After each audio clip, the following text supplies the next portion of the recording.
Hey everyone, welcome to the Wrestling Experience. Where this episode of the Wrestling Experience is booked by Teddy Long, playa. Yeah, like besides that one match that didn't really have an ending, every single match on Raw were tag team matches. It's as if Correction. There's two matches that didn't actually become matches. There that's are two true. singles matches that were booked on the card, not one. You are But absolutely right. But it's yeah, an easy mistake to make because they weren't actually matches. all this was missing was The Undertaker, and this would have been a Teddy Long booked show. Yeah, that's the only thing that's missing. Nobody went one-on-one with The Undertaker But do you know who's booking this show? Jazz. and Johnny. Oh, just Wow. what a beautiful segue. Chef's kiss. Wow. All right, so we are Wow. here to recap Monday Night Raw, but you guys can also find us first on YouTube. If you just search for Wrestling Experience, hit the subscribe button, give us some love. We appreciate it. And that's it. That's our plug for the episode. We're going to jump in with Randy Orton, who's in a dark room. So he's been taking some advice from Aleister Black, it seems. And Wow. and he basically That talked. doesn't end well. Yeah, well, You should have asked. You should have asked Aleister Black if that was a good strategy before doing this, but essentially. So he talks about how he left Clash of Champions in an ambulance. He doesn't really remember much from that ride, but he remembers clearly the legends intervening in his affairs and costing him in this match. He remembers it all, and then he said that night he saw nothing but darkness. He felt nothing but excruciating pain. The idea of Drew McIntyre celebrating in the ring with the legends just made him sick. And then he kind of, drops a little fact on us. He's like, with every action, there's an equal and opposite reaction. And I'm like, he said that was a saying, but that's just Newton's third law, right? yeah, like, I mean, you're just dropping facts, Randy. You're not saying a saying. But Yeah, But if there's one thing I can take away from this promo for so far is that since he doesn't remember the ambulance ride, we can confirm that Ric Flair is a pretty good driver. oh yeah, I yeah. mean, right? Great driver. And there was one part though where he kind of said that as he was beating down on everyone, he especially went to Christian and he whispered in his ear and he said, "Say hi to Edge for me." And I'm like, oh Yeah. wow, yeah, that's still gonna go. That's still gonna happen. And essentially, this won't be over until he says it's over. And Drew McIntyre still has hell to pay. So they said hell. So they said the word. And essentially, he challenges him to a Hell in a Cell match. Hey, that's the name of the pay-per-view that's coming They up. said the name. Oh my God. So It doesn't end there. after that, Drew McIntyre just opens the door. It was just odd at that point. It just kind of felt funny how the camera Yeah. just kind of panned to Drew McIntyre. And they're basically getting face to face. He starts hitting him with a couple of right punches until they're separated by referees and I'm assuming some producers. So that was Maybe Adam Pearce was there too. That's it. So that was the opening segment for Raw. We're going to jump into our first match. We have a 6-women tag match. We have Zelina Yeah. Vega, Natalya, and Lana versus Dana Brooke, Mandy Rose, and Asuka. And I was telling myself, I'm like, Lana is going through a table, isn't she? And it didn't happen in this match, but it did happen afterwards. But before, It's the new meme. seriously, 3 weeks in a row, dude. Something is happening. But anyway, so Dana and Natalya, they open it up, and we all know how well they know each other. So we saw some good chemistry between the two of them to start the match. Mandy tags in, and she's in control, but Zelina takes out Asuka before she's even able to tag in. And basically, all hell breaks loose. And essentially, I had a fun time watching it. I thought it was decent, but giving 6 women only 7 minutes, it's kind of hard to really get invested in. And essentially, Asuka elbows Lana, and then Mandy finishes it off with a running knee strike for the win. So Mandy gets the pin. But again, I just kind of wish that they got more than 7 minutes.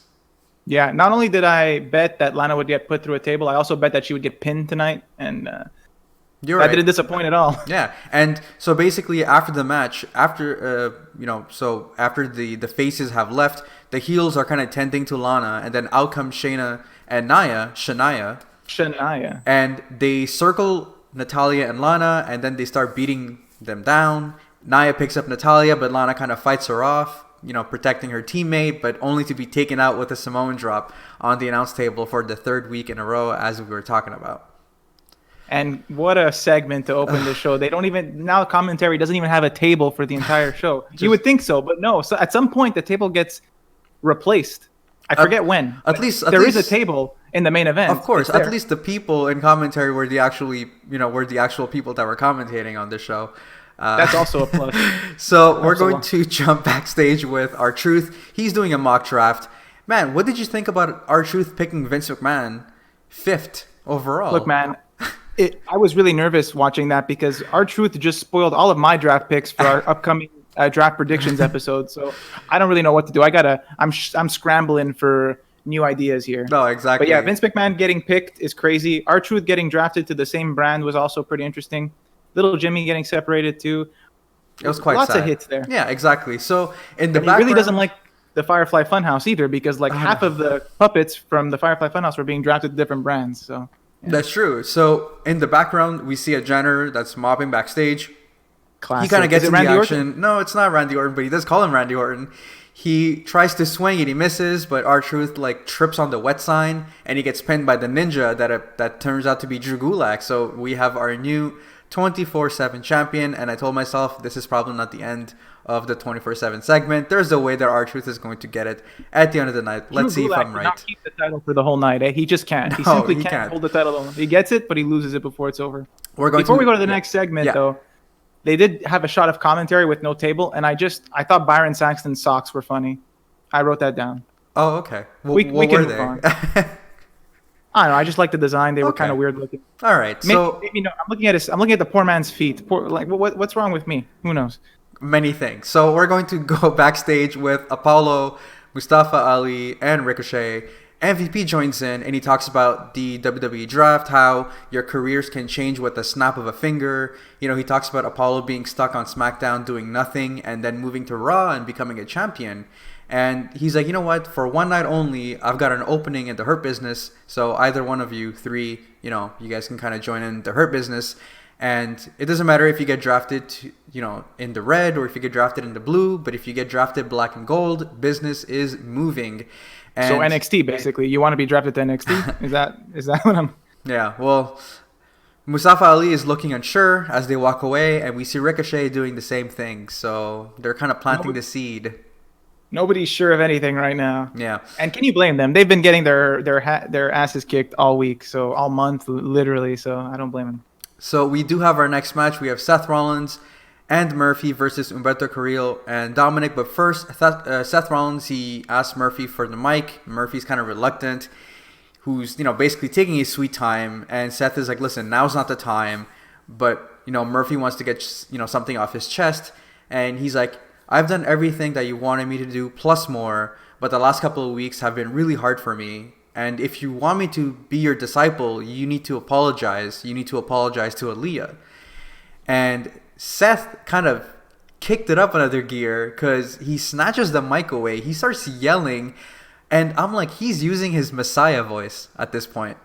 Mm-hmm. And he's like, listen, I could have exposed all of your DMs with Aaliyah, how she feels like Dominic is the chosen one, how she's the forgotten child in the family. And he's like, get it through your head. You're the disciple and I'm the Messiah. You're the disciple, I'm the Messiah. And dude, like Seth Rollins, man, that was some grade A acting, some grade A stuff from Seth Rollins. Yeah, I love Seth Rollins on this episode, this segment, and what comes later, of course. And the fact that he even says he went easy on Aaliyah. Yeah. Is a nice little touch too. He was going easy on her. So obviously, yeah. Outcomes. Basically, my segue was you got it. I said obviously, and you knew what to say. Outcomes. Dominic and Humberto, who have he doesn't have any theme song, right? He just comes out to Dominic's music now. Essentially, poor guy. So they start brawling, and there's a synchronized splash on the outside from the faces. The match officially begins after the break, and we have Seth Rollins, who's kind of in full control of Dominic.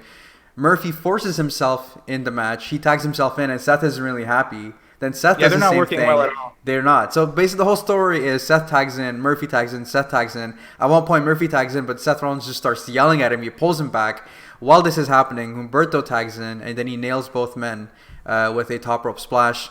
But essentially, Murphy gets the win by nailing a knee to the head to Humberto Carrillo. So yet again, less focus on the wrestling and more on the rift between Rollins and Murphy. And again, we'll see how this is going to continue later on in the show. Very nice knee strike too, and then he leaves without Seth, and it's like, and he mutters to himself, "Oh, you don't need me," even though he was the one who picked up the victory. So very interesting stuff. Yeah. So we're going to go to Adam Pearce, who's on the phone with someone. We don't know who it is, but Braun Strowman comes in the scene, and he mentions that Raw Underground isn't happening tonight. So that's 2 weeks in a row. No Raw Underground, no Shane McMahon. Didn't even notice. That's it. I didn't notice either. Even notice. Yeah. And so he's like, find me a match, or I'm going to go to the locker room and find someone to beat up. And Adam Pearce is like, listen, I can't do that. You can't have an official match because, you're not a Raw roster member. But maybe I can give you an exhibition. First of all, Braun Strowman doesn't know what an exhibition is, and neither do I. But like, what happened to the brand-to-brand extension, the Invitational? Like, that's not applicable here. I don't. Maybe it can only happen once. You know what I mean? Like, yeah, I guess, and maybe they are expecting since Bray Wyatt was invited. Yeah, there you go. Yeah, I guess it makes sense. Braun Strowman wasn't invited. Exactly. And then Keith Lee shows up after Braun Strowman leaves to be like, sign me up, I'm down. And we have a singles match coming up. Oh boy, I haven't had a singles match all night. Can't wait. So we do have the KO show that's coming up, but before that, we are backstage with Murphy and Seth Rollins. Seth basically slaps him silly and says that Murphy needs to apologize to him now. So if you want to be my disciple, you have until 10 p.m. to find me and apologize, or there's going to be hell to pay. So we have a deadline, 10 p.m. There was even like a beautiful clock going on the bottom right of the screen to remind us that the apology was coming. The deadline. Yeah, that made me laugh. Yeah. And also Seth pulling the ultimate pro gamer move by saying, I'm not apologizing. You owe me an apology. That's it. That's next level stuff. So we now have the KO show. And Kevin Owens doesn't look excited at all. Usually he's happy to kind of host the Kevin Owens show and everything. But tonight he feels different. And people are right when they say that when the Fiend touches you, you change. And he feels changed. The anger, the agony, the dread. But tonight's different because, he's not having a chat as he kind of proceeds to throw away like the chair and all that kind of stuff. And he shows us a replay of his attack, and KO is basically losing his words and he feels paralyzed. And he even calls out the Brood and the Ministry of Darkness, which I thought was pretty fun. Yeah, he says, what is it with these dark factions having something to do with him? They always want a piece of him. And he's like, who's next, the Brood or the Ministry of Darkness? Which I thought was a little kind of funny, a little corny. Yeah, why not? I'll take it. A little throwback. I'll take it. And I love he's the throwbacks to the basically inviting Bray Wyatt to bring his sweater vest into the ring so they can have a chat. So we all know what that is. Does he really want to chat with him? No, exactly. He even did the finger quotation. So Bray Wyatt is now on the Titantron and he says hi to KO. He calls him his new friend. And he even says bonjour to him, because Kevin Owens is French. He's like, friends are great, and Huskus the Pig is sad because, he might get drafted next week, and Bray starts singing a song, and he invites Kevin Owens to join, and Kevin's like, listen, I'm kind of tired of your mind games and all that kind of stuff. I just want to beat the crap out of you, and Bray doesn't like bullies, and neither does he, and as for Alexa Bliss, it's none of your business, and that's just, between her and him. And he basically threatens Kevin Owens, saying that he has no idea what he got himself into. But come Friday on SmackDown, you'll know. And, Kevin's like, listen, well, if you're not coming for me, I'm coming for you. And I thought that we might have seen like another segment following that. But that was the end of Kevin Owens and Bray Wyatt. Yeah, but it wasn't the end of Kevin Owens, right? Because no, it wasn't. Stop me if you've seen this one before. I'm going to stop Black, yeah, Aleister Black attacks Kevin Owens. Yeah, so KO has a lot of enemies, it seems, but and he's a much nicer guy than he was before when he was deserving of all those enemies back in the day. Exactly, that's what I was saying. It makes no sense. Well, now we have Charlie Caruso, who's backstage with Drew McIntyre. I do have to say, just kind of on the side, the WWE 24 with Drew McIntyre was absolutely amazing. We've heard stories of what he was going through during his 3MB days, but they really go in details. And if you haven't seen it, man, you really need to watch it because it was excellent. Highly recommended. Yeah. So he basically talks about his challenge at Hell in a Cell, and of course he accepts. But he's like, we both know what that match does to people, and at Hell in a Cell, I'm not going to send you to purgatory, but I'm actually sending you straight to hell. So. I like the side of Drew McIntyre, man. Like just a little bit of a fire, like not being entirely like a baby face. I think it's a nice breath of fresh air to have a champion that's not goody two shoes and easily distracted and all that stuff. Yeah, I mean he does kind of get easily distracted later in the main event, but That aside, yeah, and I'll say it right now. It might be early, but I think he's winning the Hell in a Cell match. I don't think Orton's getting so too. So wow, we do have our exhibition match. We have two big meaty men slapping their meat, not in a sexual way. Obviously, we have Braun Strowman versus Keith Lee. There's a tug of war of strength between both Strowman and Keith Lee, but Strowman gets the best of him as he drop kicks him outside. And he follows that up with an Irish whip into the steel steps, and the ref just counts them out. And I'm like, wait, but this is an exhibition match. Like, this is not even are there even rules? Like, what's going on? And, there has to be rules. Well, yeah, sure, I guess. And Braun isn't happy at all. He rushes into Keith Lee and he breaks the barricade. And I'm like, come on, don't make Keith Lee look like a chump here. But as Braun Strowman, he looked like that's the last thing he looked like was a chump. He got up and he was upset about that. Exactly. So what happened when Keith Lee got up?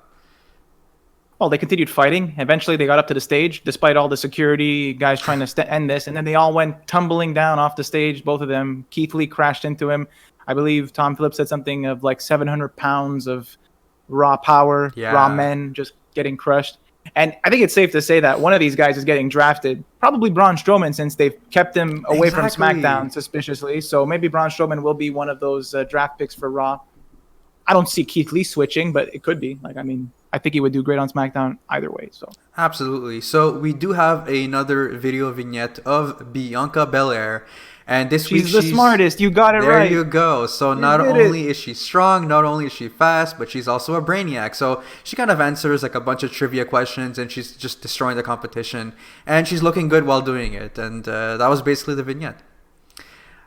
She's good at board games. That's what I wrote. That's it. So now we're going to jump backstage with Drew Gulak, who's running and hiding with the title. He talks about always being alert, and as he even says that, R-Truth comes out of a garbage can, and he calls him Randy Orton. And this is so funny. We see Akira Tozawa, it's just, I don't know. It's funny, but I'm like R-Truth always comes out the champion.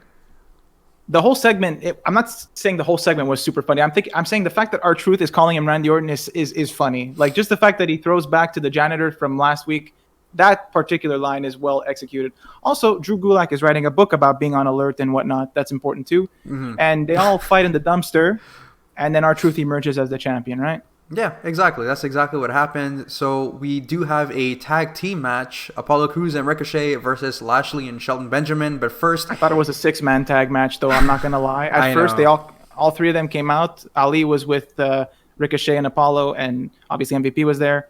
And I thought it was a 6-man tag match, and it wasn't, to my surprise. Yeah, I mean, I wouldn't have blamed you if you thought that it was a 6-man tag, because that was kind of like the trend of the night, but. MVP gets on the mic and he has an official announcement. He talks about Apollo, Mustafa, and Ricochet being talented and offering one of them a spot yet again, as he mentioned backstage. He also calls out Retribution, however, and he wants to put them on notice. So he's like, when you see the black and gold, prepare to fold. I like this guy. He's very poetic. And he's very good, yeah. Yeah, and basically the faces come out, and Mustafa Ali, he basically calls them out on their excuses. He's like, you lost because you pushed me and I pushed back, foreshadowing. And Ricochet didn't want to keep them waiting on their offer, and you're thinking, oh man, is Ricochet gonna join them? But he's like, I'm gonna pass. And I thought that was completely cringeworthy. I like Ricochet, but I thought it was super cringeworthy the way he's like. I don't know. I thought it was fine. I'm happy to see Ricochet laughing and dancing around and goofing off a little bit. I don't know. I thought it was okay. MVP didn't like it though because he's like, beat them up, but especially him.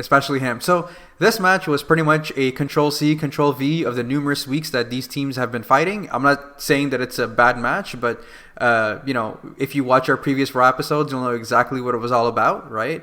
It's basically the Hurt Business working on the faces one by one. And that was pretty much it. So Lashley goes for the spear. Yeah, exactly. So Lashley goes for the spear. Apollo jumps over in a very, very impressive manner. He dodges that was beautiful. That was different. That was worth noting. He dodges it in such a nice way, but he dodges it for nothing, right? Because he gets that choke slam looking spine buster thing that ends up then he gets in the hurt lock and he's done. Yeah, he taps again and again and again and again. So tapping forever. I think Apollo Crews is in purgatory. Yeah. Oh, poor guy. So we are backstage with Murphy now, and he encounters Aaliyah. She's been waiting to kind of talk to him all night. Murphy wants to apologize. That's some intense stuff. She's been waiting for him all night. Yeah. She's 19, so relax. So Murphy wants to apologize for this whole Seth thing. Come on, man. And basically she's asking him, are you still considering, apologizing to Seth Rollins, as we see the little graphic at the bottom right to tell us that might have been the best thing of the entire episode. Like, just a little deadline to apologize. I'm like, are you serious? It's like better than beat the clock challenge. Yeah. Good stuff right there. So before we do kind of get to that, we do see the Hurt Business. They're walking backstage and Mustafa Ali stops them. He's all fired up and he's like, listen, I want MVP, and then you can bring both of your lackeys so I can take them out one by one. And I was like, okay, cool. Like, we're seeing a fired up Mustafa Ali. That was so surprising aggression right there. He's like, yeah, I'm coming out alone, but you don't come out alone, because once I'm done with you, I'm going to beat the other two guys up, which I thought was, okay, wow, I like this. Yeah, this exactly. Is cool. And I just want to rewind back to the segment with Aaliyah and Buddy Murphy. This might sound mean, but like, I closed my eyes at one point and I thought Dominic was talking like with a higher pitched voice. Like, they have the same inflections and the way they speak. And I was like, oh my God, which one's talking? I can't tell. Well, they are siblings.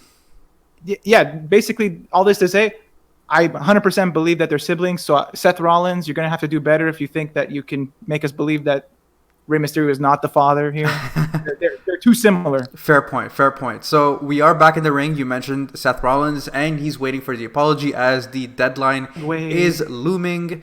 Buddy Murphy comes out in his with his team, his theme song, so that was really nice to hear. We heard it twice. We heard it twice tonight. Yeah, it was great. After months of not hearing it, I miss his old theme song, but whatever. Yeah. So Seth Rollins is like, you basically had an hour to think about it, so just apologize. We can move forward. And Buddy looks like he's really done serving the greater good. And Seth Rollins talks about how Byron Saxton noted, he's like, I don't think he's going to apologize. Yeah, exactly. Byron Saxton knows. Yeah, he knows everything. So Seth Rollins like, listen, I saved your career. I plucked you from obscurity. He grabs him by his beard and he repeats multiple times to apologize. Murphy, at this point, has had enough. He blows up. He starts beating the crap out of him. He throws him, into the announce table. Remember the announce table that got set up again and everything? You know what? I mentioned it in the main event, but yes, the table is happening sooner than that. So who knows when it got rebuilt or replaced? Yeah. And he grabs a kendo stick, starts hammering him with it. Seth is begging at this point in the ring. He's telling him to stop. Murphy keeps hitting him and telling him to apologize to Aaliyah. Seth does apologize and he pleads him to stop. And as Murphy drops the kendo stick, this is where Rollins kind of jumps in. He rakes him in the eye, and then he starts hitting him with the kendo stick. He breaks the kendo stick, goes outside, grabs a chair, and as he gets into the ring, Aaliyah's already there, and she's basically begging him to stop. And the whole family comes out. They start rushing in. Seth Rollins starts to walk in the back. And as he's already backstage, we see the family tending to Aaliyah, I guess, and telling her to leave Buddy Murphy. And Seth Rollins has a big smile on his face. Yeah, he was watching TV in an awkward angle like they tend to do, where he's facing the camera, but he's got his head turned to the left. Imagine if we recorded the whole time like that. I kind of felt bad for Buddy Murphy, because the family's like, leave him alone. He's trying. Exactly. Yeah. Dominic's just insulting her. He's like, what are you doing? Like, they think of what they did to Dad's eye, all that stuff. And I couldn't tell which one was speaking because they have such a similar sounding voice. Mm-hmm. And he was very upset about that. So that was another good segment from Seth Rollins. I know we mentioned it earlier that his acting was good here. Absolutely.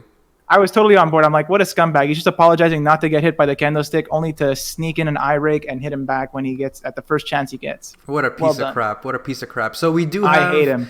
Shania versus the Riot Squad. What'd you think about this match?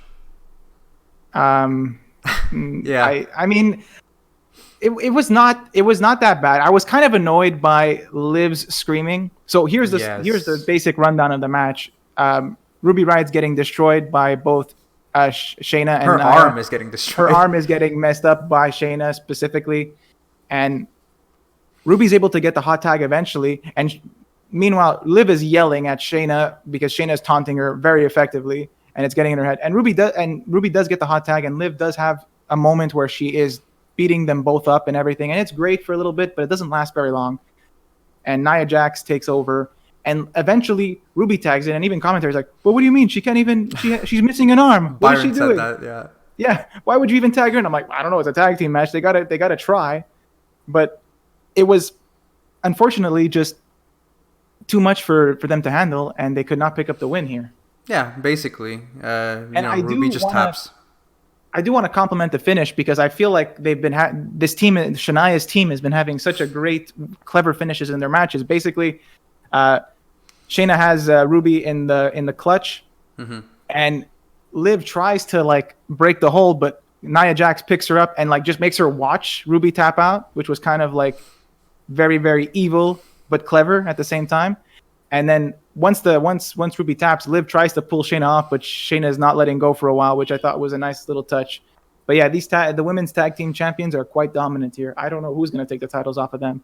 Certainly not the Iconics, because that had to go away.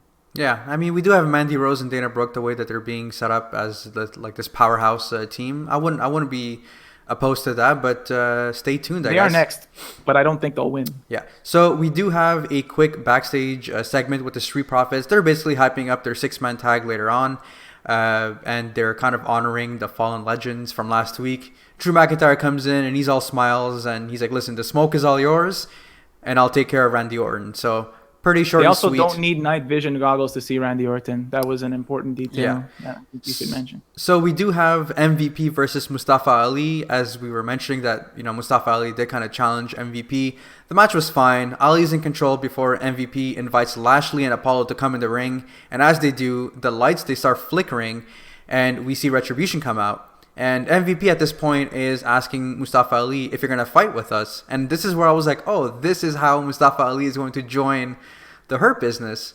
And as Mustafa Ali is kind of going face-to-face with T-Bar and Mace, I believe. Is it T-Bar and Mace? Yes, it's T-Bar and Mace. It was like the ring was surrounded and... But Mustafa Ali goes outside, yeah.